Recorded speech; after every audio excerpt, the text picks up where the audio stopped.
రాసిన సువార్త 4వ అధ్యాయము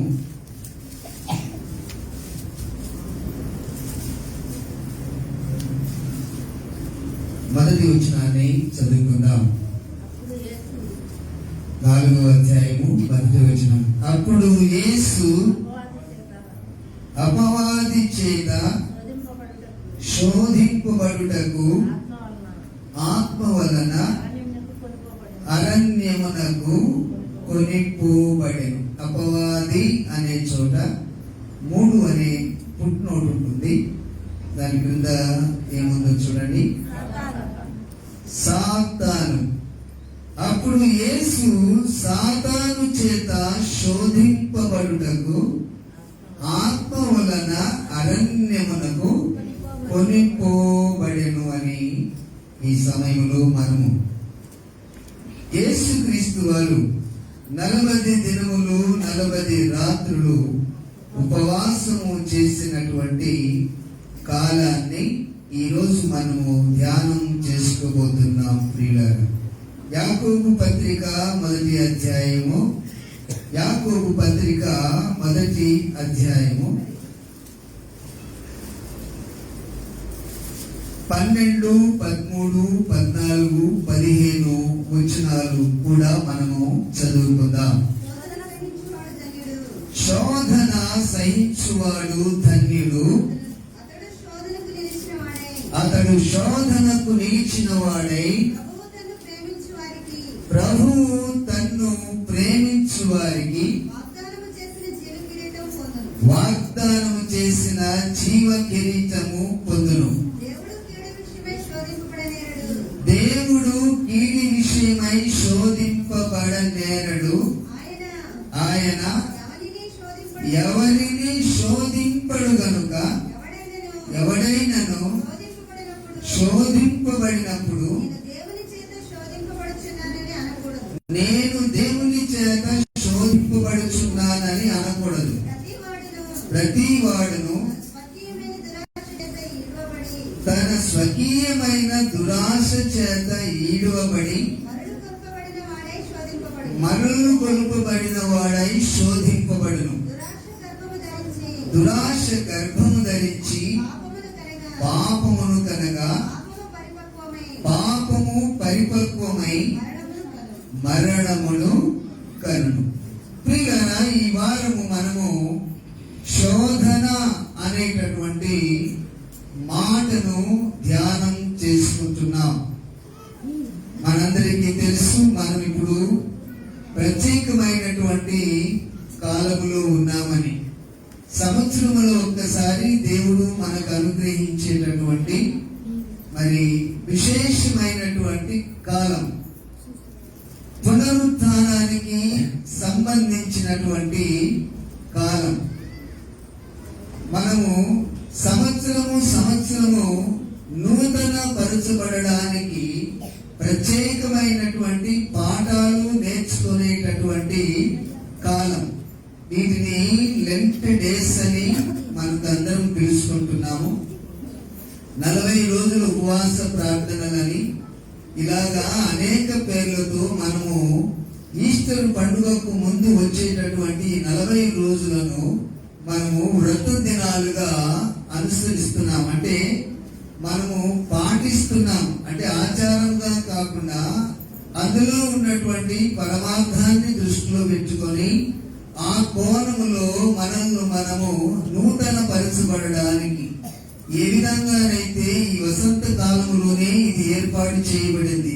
ఎందుకంటే ఎలాగైతే సకల జాతి వృక్షాలు ఈ టైంలో ఆకులు వాడి ఎండిపోయి మరి కొత్తగా చిగురించడానికి మరి భూమి లోతుల్లోకి వేర్లను తన్నుకొని వెళ్ళి ఎక్కడ తేమ ఉంటుందో ఆ తేమను సేకరించి కొత్త చిగురు, కొత్త కొమ్మలను అభివృద్ధి పరిచి కొత్తగా మళ్ళా చిగురించి మనకు సేదతీర్చడానికి, మనకు నీడనివ్వడానికి, మనకు గాలినివ్వడానికి, మనకు ఆహారమివ్వడానికి ఏ రీతిగానైతే ఈ ప్రకృతి పునర్జన్మ పొందుతుందో లేక పునరుత్థానం అవుతుందో, అలాగే మనము కూడా ఈ పునరుత్థానానికి సంబంధించినటువంటి అంశాలను ధ్యానం చేసుకోవడానికి ఇది ఒక శోధన కాలముగా, పరిశోధన కాలముగా, ఉపవాస దినాలుగా, వ్రత దినాలుగా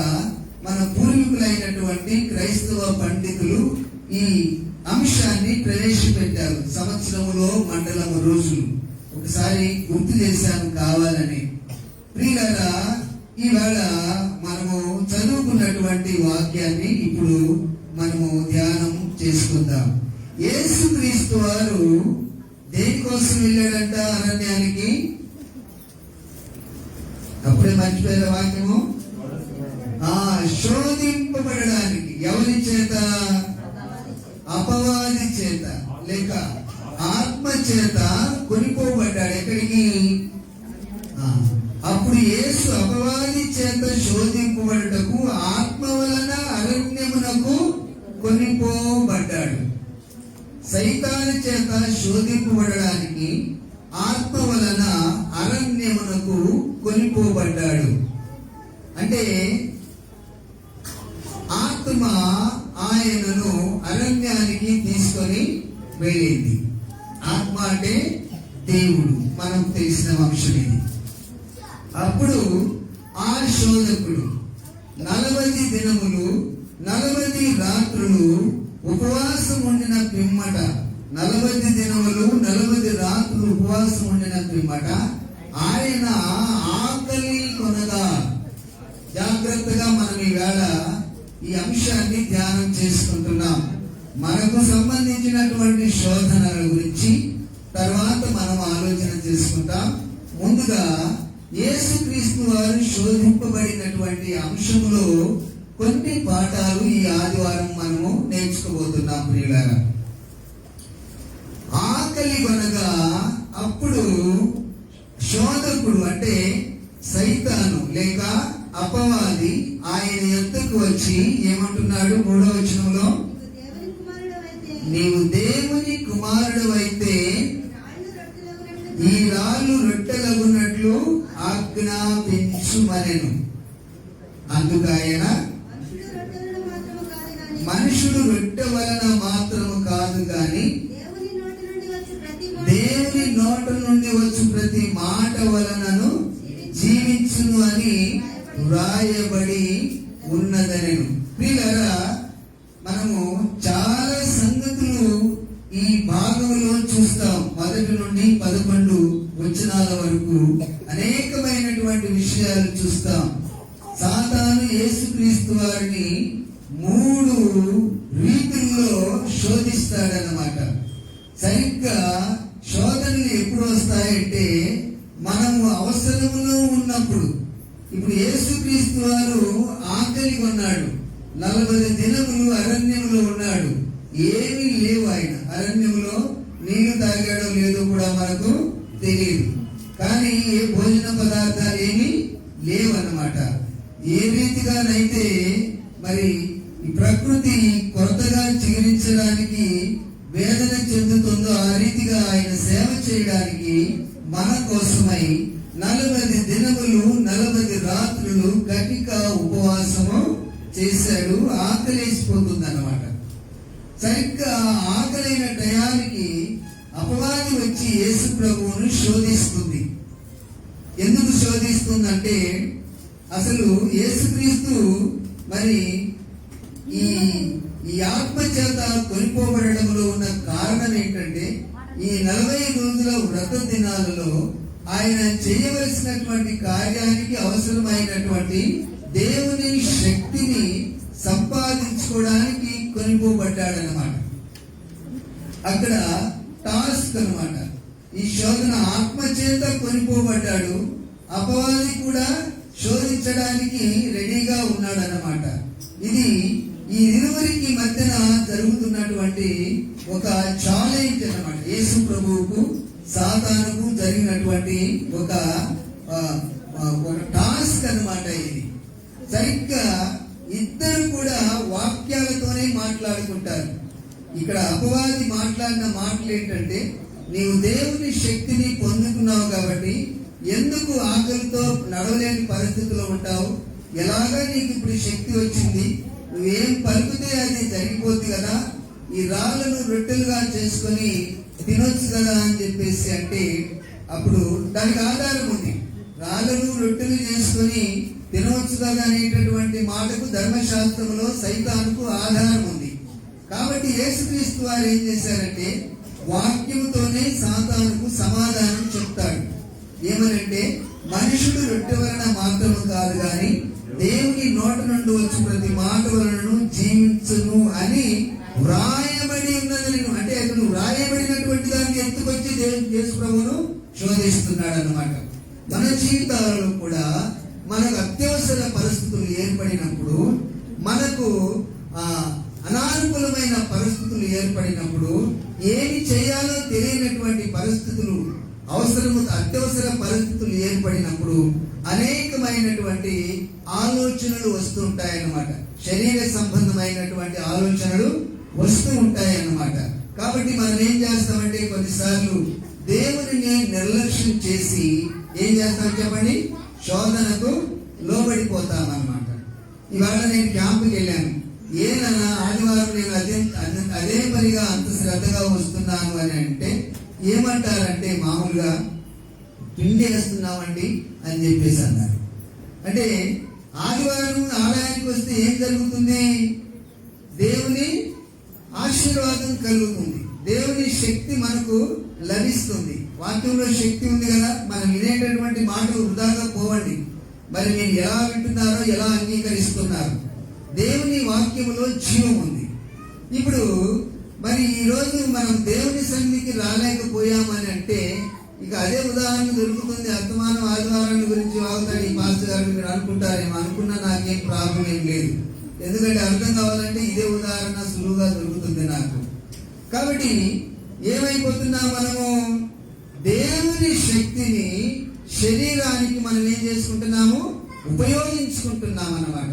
అయితే యేసుక్రీస్తు వారు ఏం చేశాడంటే ఆయన వాక్యంతోనే సమాధానము చెప్పాడు. తర్వాత మళ్ళా వదిలిపెట్టలేదు. అంతటా సాతాను పరిశుద్ధ పట్టణమునకు ఆయన తీసుకుని పోయి ఏమంటుంది చూడండి, దేవాలయ శిఖరమున ఆయన నిలవబెట్టి, నీవు దేవుని కుమారుడు అయితే క్రిందికి దుముకుము, ఆయన నిన్ను గురించి తన దూతలకు ఆజ్ఞాపించు,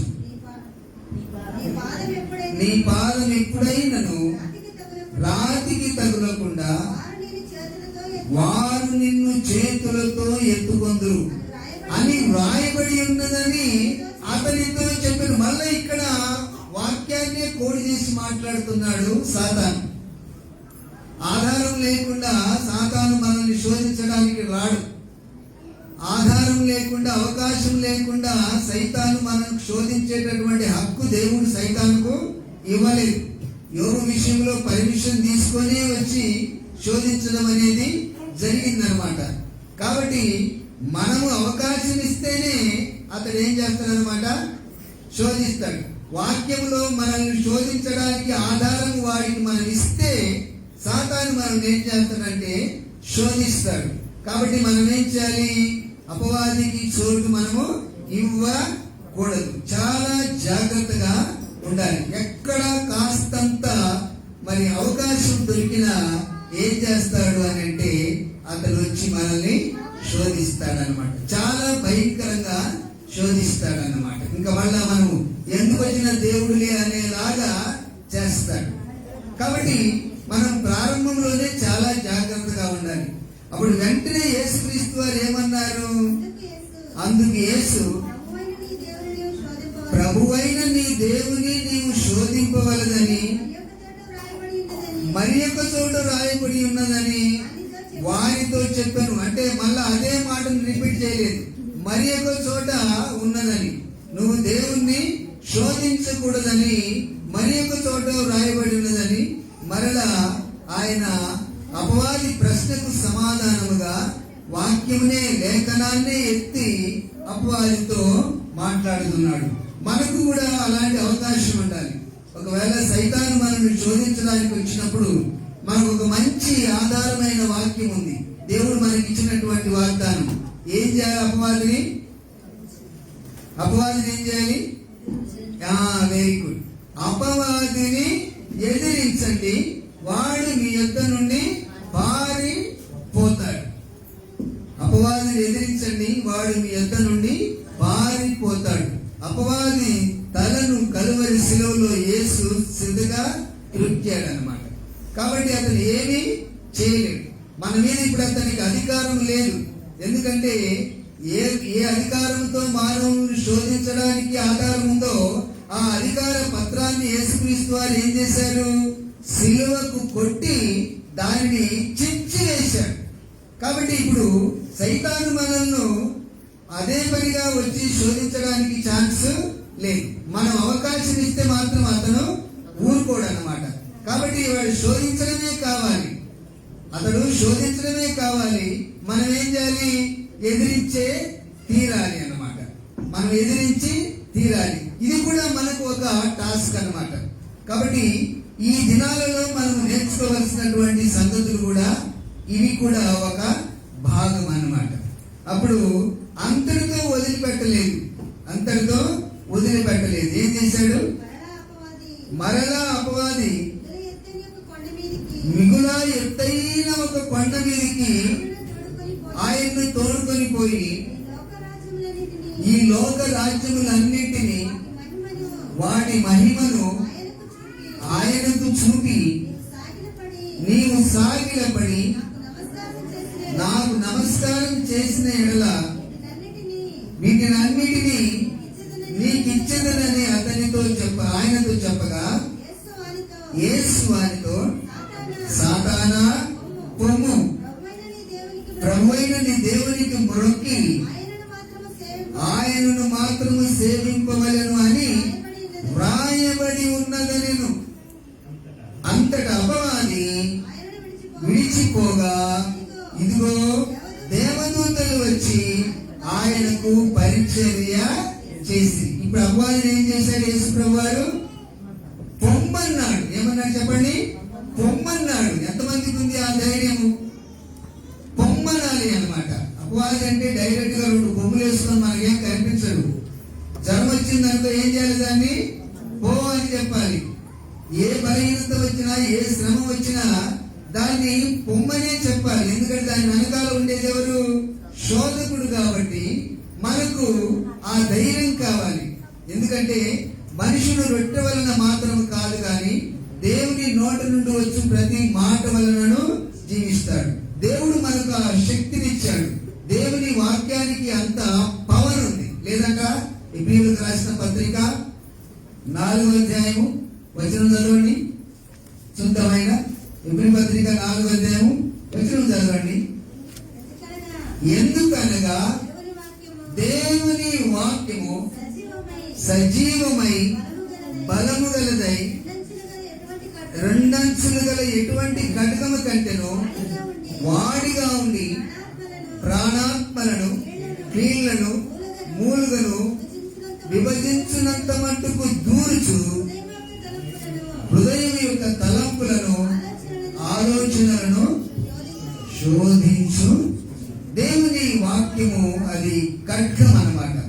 అందుకే మీరు వాక్యం అనేటటువంటి ఖడ్గాన్ని ధరించమంటాడు దేవుడు. దేవుడు మనకు ఆ వాక్యం ఇచ్చాడు.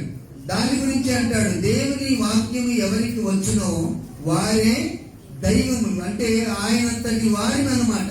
దేవుని వాక్యం ఎవరికి వచ్చునో అంటే అర్థం ఏంటంటే దేవుని వాక్యానుసారంగా నడిచి, వాక్యానుసారంగా జీవించి, వాక్యం యొక్క శక్తిని మనము సంపాదించుకున్నప్పుడు, అంటే వాక్యమును ఎలా ఉపయోగించాలో, వాక్యానుసారంగా ఎలా నడవాలో మనకు తెలిస్తే ఆ వాక్యము మన జీవితంలో పని చేస్తుందన్నమాట. దేవుని వాక్యము ఎవరికి వచ్చునో అంటే అర్థం ఏంటంటే వాక్యం ప్రకారము జీవించడానికి రావాలని అర్థం అన్నమాట. నాకు సైకిల్ వచ్చు అని అన్నారు అనుకోండి, కొత్త సైకిల్ కొనుక్కొని ఇంటి ముందు పెట్టుకొని సైకిల్ వచ్చు అంటే సరిపోద్దా? మనకు సైకిల్ ఉంది, సైకిల్ వచ్చినట్టుగా మనకు మన ఇంట్లో కొత్త సైకిల్ ఉన్నా సరే అది ఎప్పుడు వచ్చినట్టు అవుతుంది? దాన్ని తొక్కడానికి వచ్చినప్పుడు మనకు సైకిల్ వస్తుంది అన్నమాట.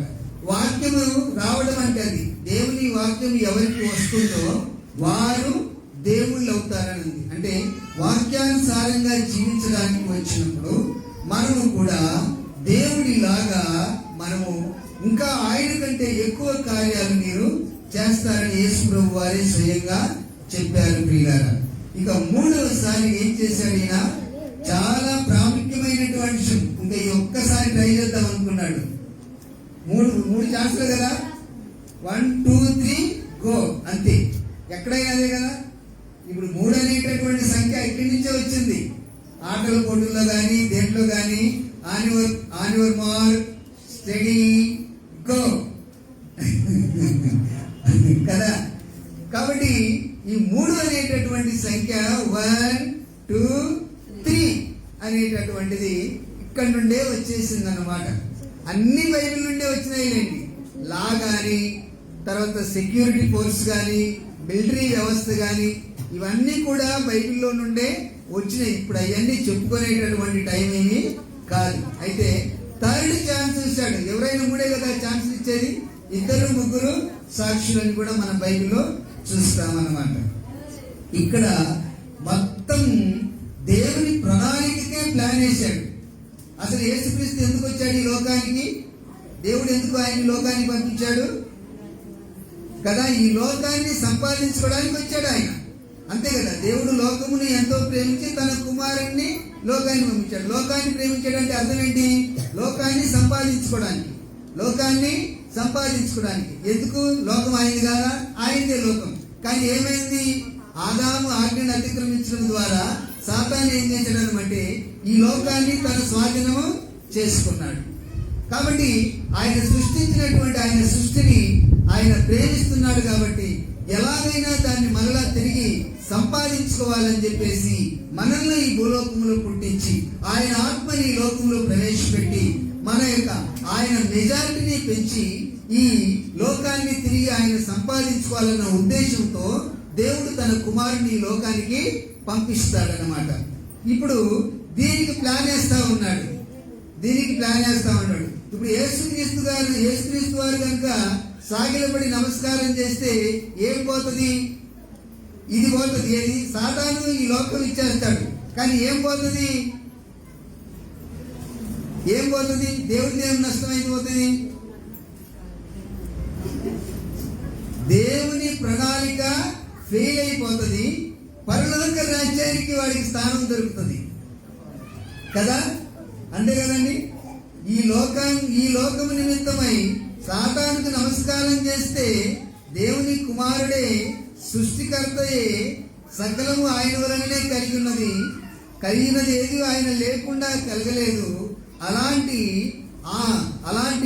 సృష్టికర్త అయినటువంటి దేవుడు, మరి ఆది శబ్దమైనటువంటి బ్రహ్మ తానే స్వయంగా సాతానికి నమస్కారం చేస్తే పరలోక రాజ్యం ఎవరిదైపోద్ది? అదైపోద్ది. ఈ భూలోకమేమో దేవుడిది అయిపోద్ది అన్నమాట. ఎవరిదైపోద్ది? దేవుడిది అయిపోద్ది. దేవుడి లోకమేమో ఎవరిదైపోద్ది? సాతానిది అయిపోద్ది. ఎక్కడికి వల వేసాడు చూసాడు అపవాది? ఈ లోక రాజ్యాలన్నింటినీ చూపెట్టాడు. వాడి వైభవాలన్నీ చూపెట్టాడు. మన ప్రకృతి సౌందర్యాన్ని చూసి ఎంతో మురిసిపోతూ ఉంటాం కదా. సెలయేర్లు, అడవులు, కొండలు, లోయలు, మంచు. నిన్న జెరూసలేంలో మంచు కురిసిందంటే ఎన్నో సంవత్సరాల తర్వాత. యెరూషలేము నగరం అంతా తెల్లగా పూలు పూసినట్టుగా వికసించిపోయిందని జనులందరూ ఎంతో అబ్బురపడిపోయారు. చాలా సంబరపడి పోతూ ఉన్నారనమాట. అంటే ప్రకృతిలో అంత సౌందర్యం అనేటటువంటిది ఉంటుందన్నమాట. కాబట్టి ఈ సౌందర్యాలన్నిటినీ చూపెట్టాడు. ఆశపడతలేము. ఆయన వచ్చింది ఈ లోకం కోసమే కదా, ఈ లోకాన్ని సంపాదించుకోవడం కోసమే కదా వచ్చింది ఆయన. కాబట్టి ఒక నమస్కారం చేసి ఇచ్చేద్దాంలే అని చెప్పేసి ప్లాన్ చేశాడు. లొంగుతాడేమోనని చూశాడు అనమాట. అపవాది అలా కూడా మనల్ని ఏం చేస్తాడు? లోక సంబంధమైనటువంటి ఆశలు చూపెట్టి ఏం చేస్తాడంటే దేవుని రాజ్యాన్ని సంపాదించుకుంటాడు. లేక మన ద్వారా దేవుని రాజ్యాన్ని, మన చేతిలో ఉన్న దేవుని రాజ్యాన్ని పోగొడతాడన్నమాట. అందుకే దాన్ని గట్టిగా పట్టుకోమంటాడు. ఎవడును నీ కిరీటమును అపహరింపకున్నట్లు దానిని గట్టిగా పట్టుకోమని మాట్లాడుతున్నాడు. ఎంత ప్లాన్ చేసాడో చూడండి. అయితే యేసుక్రీస్తు వారు వాక్యంతోనే అపవాదికి ఏం చేశాడు? బుద్ధి చెప్పాడు. ఏమని చెప్పాడు? ప్రభువైన నీ దేవునికి మొక్కి ఆయనను మాత్రమే సేవింపవలెనని వ్రాయబడి ఉన్నదని చెప్పాను. సాతానా పొమ్ము. యేసు వారితో సాతానా పొమ్ము అన్నాడు అనమాట. గెట్ అవుట్ అనేసాడు అనమాట. అవుట్ ఫ్రమ్ హియర్ అని చెప్పేసి ఆ దేవుని మాత్రమే మొక్కి ఆయనను మాత్రమే సేవింపవలెనని మరి ఒక చోట రాయబడి ఉన్నదనేటప్పటికీ ఇంకా ఇతనికి ఇంకా ఏ విధమైనటువంటి రెఫరెన్స్ ఇంకా దొరకలేదు. ఇంకా ఏ రెఫరెన్స్ దొరకలేదన్నమాట. ప్రియులారా, ఒకవేళ యేసుక్రీస్తు వారు కనుక ఇందులో ఏ ఒక్కదానికైనా లోబడి ఉంటే ఆయన మన కోసమై 40 రోజులు ప్రయాసపడి సంపాదించినటువంటి శక్తి ఏమైపోయేది? లోపించేది. రక్షణ కార్యం పరిపూర్ణమయ్యేది కాదన్నమాట. ఆయన ఒకవేళ ఉపయోగించుకోవాలంటే ఏమైనా చేయవచ్చు. ఆయన జీవిత కాలంలో ఎన్నో సందర్భాలలో ఆయన తన శక్తిని ఉపయోగించుకొని ఏమైనా చేయవచ్చు. ఒక ఎగ్జాంపుల్ చెప్తాను. ఇప్పుడు యేసు ప్రభు వారిని కొడుతున్నారు. నన్నెందుకు కొడుతున్నారు అని ఒక్క మాట అంటే చాలు. ఒక్కసారి ఇలా చూసి నన్నెందుకు మీరు కొడుతున్నారని ఒక్కసారి కళ్ళు మామూలుగా చూస్తే చాలు. ఏ కోపంగా కూడా అక్కర్లేదు. కొడుతున్నారు ఏంటని ఇలా చూస్తే చాలు అన్నమాట. అసలు నోరెత్తితే చాలు, అక్కడ ఎవరు మిగలరు, ఇంకా మిగులుతారండి. అందుకే అతడు బొచ్చు కత్తరించి వారి ఎదుట గొర్రె పిల్ల మౌనముగా ఉండినట్లు ఆయన నోరు తెరవలేదు.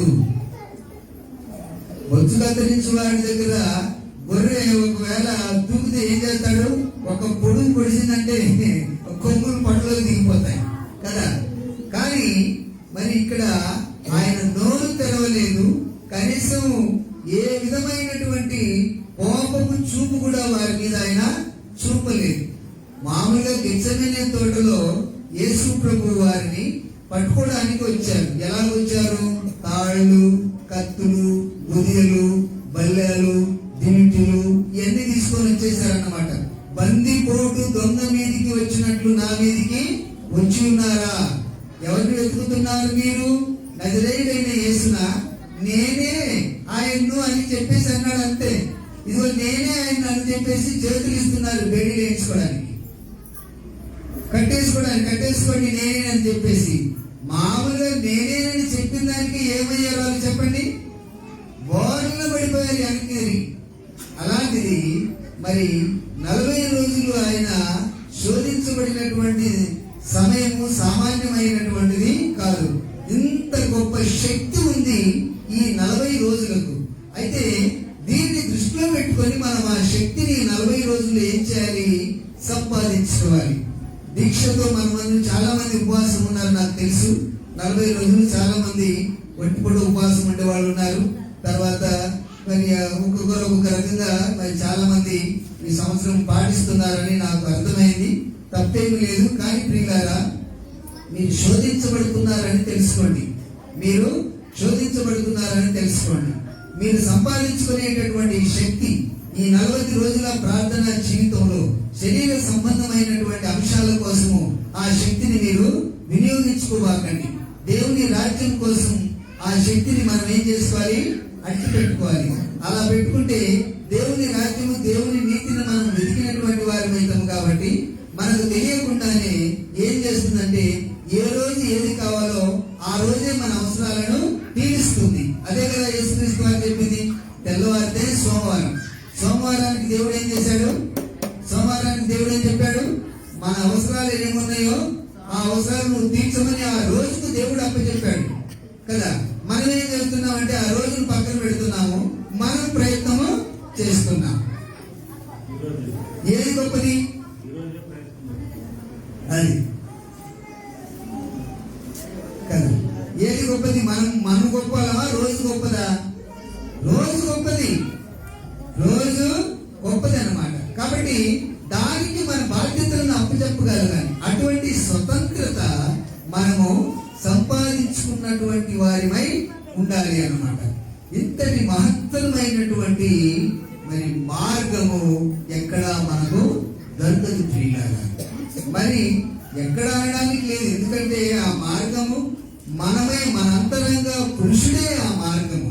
కాబట్టి ఈ సమయంలో మరి యేసుక్రీస్తు వారు ఎందుకు శోధించబడ్డాడు? ఆత్మచేత అరణ్యమునకు కొనిపోబడ్డాడు, గెలిచాడు, మృతిని గెలిచాడు, శోధన గెలిచాడు, మృతిని గెలిచాడు, లోకాన్ని సంపాదించుకున్నాడు. వస్తున్నాడు ఆయన. ఏం చేస్తున్నాడు? వస్తున్నాడు. అంత బాధ భరించి, అంత వేదన అనుభవించి ఆయన ఈ లోకాన్ని సంపాదించి పెట్టాడండి మనకు. నీతిమంతులు ధన్యులు వారు నీతిమంతులు ధన్యులు వారు భూలోకమును స్వతంత్రించు కొందరు. భూలోకమును స్వతంత్రించుకుంటారంట. అదవుతుంది. లోకమంతా మనదే. ఇంత గొప్ప ధన్యత ఆయన మనకు అనుగ్రహించడానికి సామాన్యమైనటువంటి పని జరగలేదు. ఘోరమైనటువంటి వేదన అనుభవించడం అనేది జరిగింది. తనువందు గాయాలు కన్నీరు నిండే, కన్నీటి దారలు కనుగొనల దారే, తనువందు గాయాలు కన్నీరు నిండే,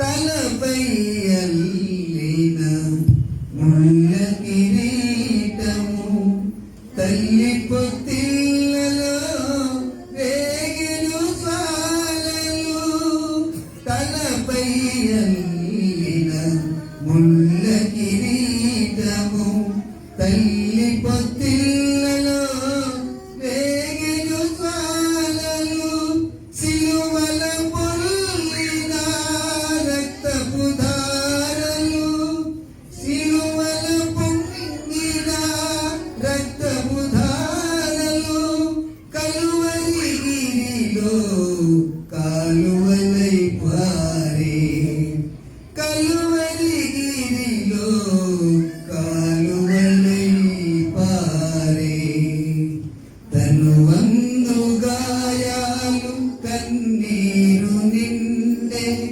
కన్నీటి దారలు కనుగొనల దారే, తనువందు గాయాలు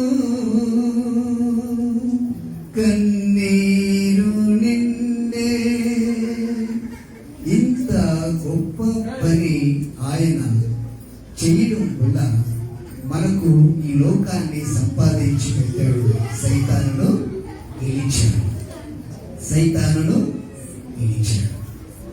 కాబట్టి ఈ సమయంలో ఈ అంశాన్ని మనము ధ్యానం చేసినప్పుడు యాకోబు పత్రికలో మనం చూసినటువంటి విషయాన్ని గుర్తు చేసుకుంటే, శోధన ఎవరికైనా శోధన వచ్చిందంటే దేవుడు మమ్మల్ని శోధిస్తున్నాడని ఏం చేయకూడదు? మనము ఏం చేయకూడదంట? అనుకో. దేవుడు కీడు చేత శోధింపబడా నేరడు. ఆయనకు అంత అవసరం ఇప్పుడు లేదు. మనల్ని కష్టపెట్టి శోధించవలసినటువంటి పని ఆయనకు లేదు. చాలా క్లియర్ గా చెప్తున్నాడు. కాబట్టి ఆ మాట ఎప్పుడు కూడా మన నోట నుండి రాకూడదు. అలా వచ్చేసిందంటే చాలు, మనం సైతాను చోటు ఇచ్చిన వారికి అవుతాం, దేవుని అబద్ధికుని చేసిన వారికి అవుతాం. ఆ మాట అంటే అది పాపం అన్నమాట. నేను దేవుని చేత శోధించబడుతున్నాను, దేవుడు నన్ను శోధిస్తున్నాడని ఎవరైనా అన్నారు అని అంటే అదేమవుతుంది చెప్పండి? పాపం అవుతుంది. కీడుతో మనం బాధపడుతున్నప్పుడు దేవుడు మమ్మల్ని శోధిస్తున్నాడు, ఈ కష్టాలు తొలగిపోవట్లేదు, ఈ బాధలు తొలగిపోవట్లేదు అని మనం ఏం చేయకూడదంటే దేవుడి మీద నింద వేయకూడదు. ప్రియులారా, అన్నిటికీ మార్గం ఉంది. ప్రతి దానికి కూడా మార్గము ఉందన్నమాట. ఎటువంటి శోధనైనా సరే దేవుడి ప్రేమ ద్వారా మనం ఏం చేయొచ్చు అంటే ఆ శోధనను ఏం చేయొచ్చు?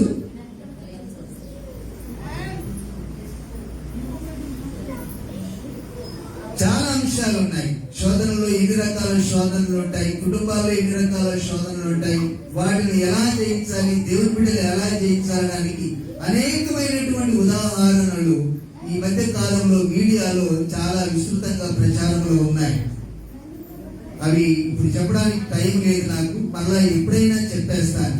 మన సద్భక్తి, ముఖ్యంగా స్త్రీల యొక్క సద్భక్తి, స్త్రీల యొక్క సహనము, స్త్రీల యొక్క ప్రేమ, వాటి ద్వారా చాలా శోధనలు గృహాలలో తొలగిపోతాయి ప్రియులారా.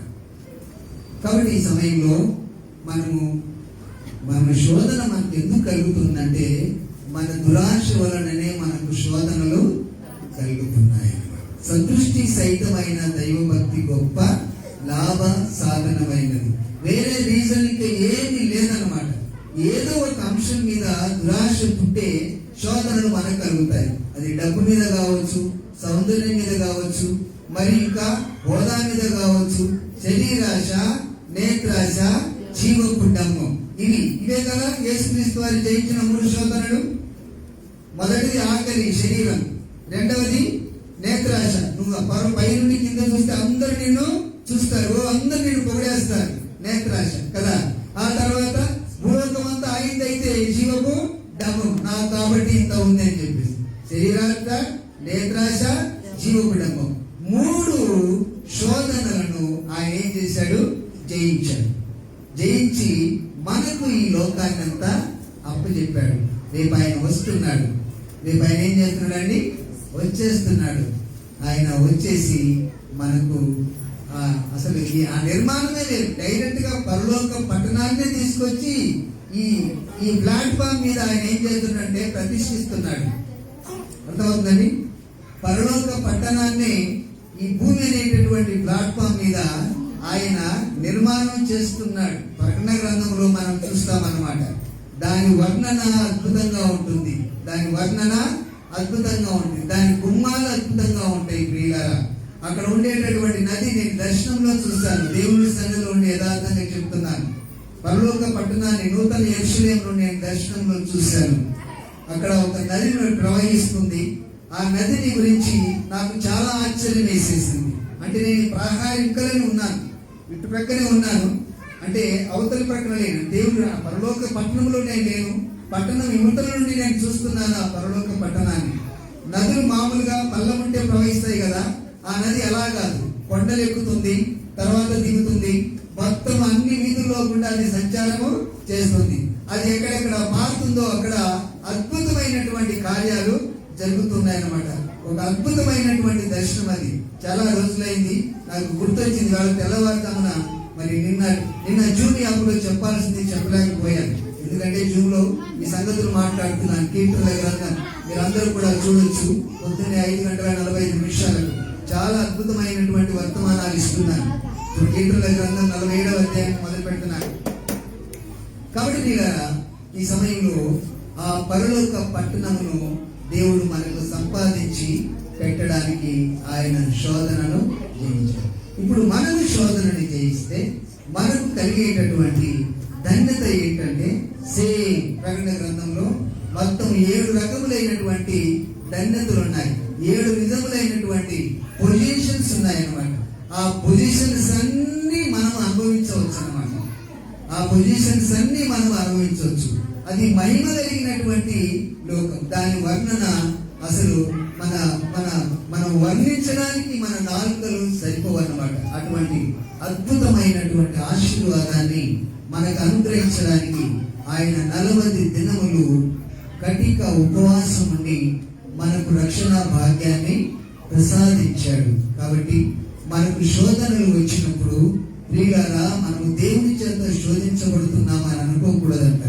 ఎక్కడో పొరపాటు జరిగిందని మనము విమర్శ చేసుకొని, పరీక్షించుకొని, సరి చేసుకొని ఆ దాని నుండి మనము బయటపడాలి. చాలా సింపుల్. ఆయనకైతే కష్టం, మనకైతే చాలా సింపుల్ అన్నమాట. ఏం సింపుల్ చెప్పండి? శోధన సహించువాడు ధన్యుడు. శోధన ఏం చేయాలంట? సహించాలంట. శోధనను సహించాలి. ఎంతవరకు శోధనలు వస్తాయి మనకు? మనము సహించగలిగినంత కంటే ఎక్కువ శోధనలు మనకు రావు. సూసైడ్ చేసుకోవలసినంత పరిస్థితి వచ్చే శోధనలు మనకు రావు. అర్థమవుతుందండి? కాబట్టి సహనం అనేది మనకు కావాలి. 4 త్రాగుబోతులు ఉన్నారంట. నలుగురు తాగుబోతులు చాలా భయంకరంగా తాగుతారంట. ఆ తాగుబోతులు ఒక రోజు 11 గంటలకు మీటింగ్ చేసుకుంటారంట రాత్రి. మరి మనమైతే తాగుతున్నాం కానీ ఇంటికి వెళ్తే నాకు ఉంటుందిరా అని చెప్పేసి ఒకడు అంటాడంట. ఏమైందంటే తలిపేసి పెట్టేస్తారు అబ్బా అని చెప్పేసి బయట పడుకుంటాడంట దోమలు అని చెప్పేసి.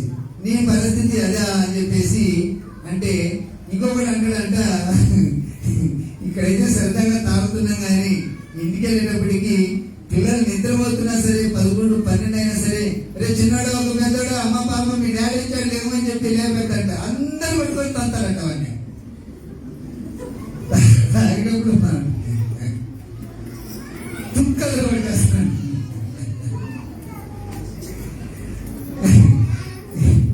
అలా మూడోవాడు వాడి బాధను వాడు చెప్పుకుంటాడు. అది కూడా అలాంటిది. మూడోవాడు కూడా వాడి బాధను అలాగా ముద్దు పెట్టకుండా ఇలాగంటుంటే 4వ వాడు అన్నాడంట, ఏంటిరా మీ పరిస్థితులు అలాగున్నాయా? నేను ఎంత తాగినా మా ఆవిడ నన్ను చూస్తే అడగ అసలు నాకు ఉండేటటువంటి మర్యాద అంత ఇంత కాదు అనేటప్పటికీ వాళ్ళందరికీ ఆశ్చర్యం వేస్తుంది అనమాట. ఎల్లగానే కాళ్ళకు మంచిగా వేస్తుంది, కాళ్ళకు నూనె పెడుతుంది, అన్నానికి నీళ్లు పెడుతుంది, స్నానం చేయిస్తుంది, చక్కగా కూర్చొని అన్నం పెట్టించేస్తుంది, హాయిగా పడుకునేంత వరకు కాళ్ళు నొప్పుతుంది అని చెప్పేస్తున్నాడంట. ఎంత తాగినా సరే వీళ్ళకి ఆశ్చర్యం వేస్తుంది. ఏడ్చావులే మాకంటే దారుణంగా ఉంటుంది నీ పరిస్థితి, అలా చెప్పుకోలేక ఇలా చెప్తున్నావు అని చెప్పేసి అంటారంట. అసలు అవే మీకు అంతగా డౌట్ అయింది, ఇప్పుడు రాంటిరా ఇప్పుడే వచ్చి మీరు చూసుకోండి అంటారు అనమాట. ఏ నిజంగా నాకు అనుకుందాం అని చెప్పేసి వీళ్ళందరూ కూడా ఫుల్గా మందు కొట్టి 11-12 గంటల ప్రాంతానికి ఇంటికి వెళ్తారనమాట. పాపము ఆ మహాతల్లి తలుపు గుమ్మం దగ్గర కూర్చొని ఉందన్నమాట. ఆయన రాగానే రండి రండి అని చెప్పేసి త్వరగా కాళ్ళకి నీళ్ళు ఇచ్చేసి, ఎవరో అన్నలు వచ్చినట్టున్నారు మీ ఫ్రెండ్స్ ఏమో రండి అన్నయ్యలు అని చెప్పేసి వారిని కూడా పిలిచి వాళ్ళకి మంచినీళ్ళే ఇచ్చేసి మంచి చెడ్డ అంతా చూసేసి తినడానికి ఏవో వాళ్ళకి పెట్టి ఈ లోపల మరి మీరు భోజనం చేసిన మీ ఫ్రెండ్స్ అన్నయ్యలు మీరు భోజనం చేశారా లేదా, ఒక 10 నిమిషాలు మీకు వంట చేస్తాను రెడీగా ఉండండి అని చెప్పేసి వాళ్ళతో ఆ మాట చెప్పి ఏదో తినడానికి కొన్ని స్నాక్స్ ఇచ్చేసి లోపలికి వెళ్ళిందంట. ఈయనేమో గట్టిగా ఆ చేపలుండు ఈ ఫ్రై చేయి అది చేయి ఇది అని చెప్పేసి ఆర్డర్ చేశాడు. ఆవిడ అలాగండి అని చెప్పేసి ఒక అరగంటలో శుభ్రంగా వంటలన్నీ తీసుకొచ్చేసి అందరికి చక్కగా వడ్డించేసి వాళ్ళకు ఇంకా ఇప్పుడు ఈ రాత్రి ఎక్కడ పోతారు, ఇల్లు నడవలేని పరిస్థితులు ఉన్నారు, అన్నయ్య మీరు ఇక్కడ పడుకోండి అని చెప్పేసి తలా ఒక పెట్టేసేసి వాళ్ళందరినీ అక్కడ పడుకోబెట్టినారు. అతను అక్కడ పక్కన పడుకున్నాడు అన్నమాట. తనగారు పడుకుంటే చూస్తున్నారు ఏం జరుగుతుందా అని చెప్పేసి ఆవిడ కాళ్ళకు కొబ్బరి నూనె పెట్టి కాళ్ళు నొప్పుతుందంట. సుమారు 2 గంటల వరకు అతను నిద్రపోయేంత వరకు అలాగే కాళ్ళు నొప్పుతూ ఉండిపోయిందంట. వీళ్ళందరూ చూశారనమాట. చాలా ఆశ్చర్యం వేసింది. ఆ పడుకొని అతను నిద్రపోయాడు. ఆ తర్వాత ఏమైందంటే పొద్దున లెక్కనే ఇవి లేచి అంతా కసుమంతా తుడిచేసి ఇల్లు వాకిలంతా శుభ్రం చేస్తూ బయట బట్టలై కడుగుతుంటే వీళ్ళు చూశారంట. చూసి వీళ్ళకి డౌట్ వచ్చేసింది అనమాట. ముందేమన్నా ప్లాన్ చేసేలా చేయమని చెప్పిండా లేకపోతే ఏంటి మాకు అర్థం కావడం లేదు. ఈ డౌట్ పోలేదన్నమాట. పొద్దున లేచి ఆవిడని అడుగుతున్నారంట, అక్క మీరు ఇంత ఇలాగా ఎలా కట్టుకోగలుగుతున్నారు? మాకంటే ఎక్కువ తాగుతాడు వాడు, మాకంటే భయంకరంగా కంపుగా ఉంటాడు, మరి అలాంటి వాడిని ఎలా భరిస్తున్నారు మీరు? మా ఇళ్ళలో పరిస్థితి లేదు, మీరు చూస్తే వాడికంటే మేమందరం నయం. మేము ఒక్కడైతే వాడు 2, మేము 2 అయితే వాడు 4, ఇలాగ బాటలు వేసేసేవాళ్ళము. మరి నీ నాకేం అర్థం కావడం లేదు ఏంటంటే అప్పుడు ఆవిడ, అయ్యా నేను యేసు ప్రభువుని నమ్ముకున్నాను, నేను దేవుని బిడ్డను, మరి ఆయన ప్రేమ నాకు తెలుసు, మనం ఎంత పాపులమైనా ఆయన మనల్ని క్షమించాడు, మనల్ని సహించుకున్నాడు, మనల్ని ఓర్చుకున్నారు. ఆ విధానంలో నేను పెరిగాను కాబట్టి నా భర్త అంటే నాకు చాలా ప్రేమ, ఆయన ఏ పరిస్థితిలో ఉన్నా సరే ఆయన అంటే నాకు ప్రాణము అని చెప్పేసి మాట్లాడుతుందంట. ఈ సంగతులన్నీ ఈ భర్త ఏం చేస్తుందంటే ఈ కిటికీలో నుండి వింటూ ఉన్నాడు అన్నమాట. ఇంకా శక్తివంతమైన ఏమైతే చెప్పండి.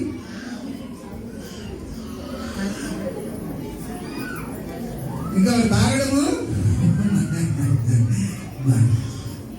శోధన సహించాలి. శోధన సహిస్తే వాడు జయిస్తాడు. చాలా మందికి ఈ సంగతి తెలియక ఏం చేస్తారంటే నువ్వు తాగొచ్చువా అలాగే అని చెప్పేసి అనుకుంటా. లేకపోతే నువ్వు వచ్చేసావా, ఎక్కడికి వెళ్ళావు, ఎక్కడ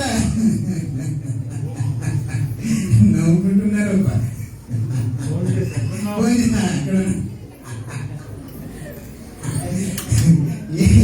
ఏమండి ఎక్కడున్నారండి కాదు, ఎక్కడ, హలో ఎక్కడ.